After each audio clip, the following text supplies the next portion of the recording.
Évidemment très honorée de l'avoir reçu et très honorée de l'avoir reçu de la part de journalistes qui suivent l'actualité parlementaire et la vie parlementaire. Évidemment, il y a des projecteurs qui maintenant sont braqués sur l'Assemblée nationale, à nous d'en être à la hauteur et de faire en sorte qu'ils ne soient pas projetés pour de mauvaises raisons, mais pour de bonnes raisons, c'est-à-dire la vie parlementaire, le travail parlementaire, la mission qu'on accomplit. Et je sais que c'est remis par des journalistes qui, eux, se sont toujours intéressés à la vie parlementaire, le font pas de manière circonstanciée parce que en ce moment, il se passerait quelque chose à l'Assemblée. Donc je suis d'autant plus sensible à ce prix qui, pour moi, est d'abord la reconnaissance du travail parlementaire qui a été le mien.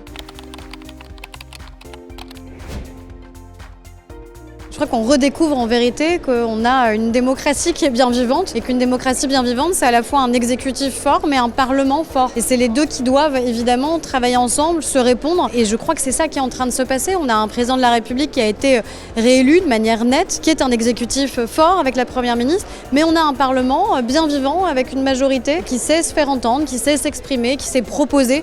Et on l'a vu dans toutes nos initiatives parlementaires où ça a été des pures initiatives parlementaires, ce qui était peut-être pas toujours le cas par le passé, mais là c'est vraiment comme ça qu'on fonctionne depuis le début de cette mandature. Oui, qui attendent et qui espèrent beaucoup, et c'est ce que je disais. Je parlais à la fois de la dignité que doit revêtir notre débat parlementaire et qui parfois, malheureusement trop souvent même, s'en échappe un peu. Je crois profondément qu'on est là pour exercer le pouvoir que les Français nous ont conféré, l'assumer totalement, ne pas se défausser sur d'autres, ne pas se dire que la décision doit être prise par d'autres. Non, nous sommes, nous, élus, légitimes, démocratiquement choisis par les Français. Et donc c'est à nous de prouver qu'on est utile, qu'on sert à quelque chose et qu'on porte des convictions.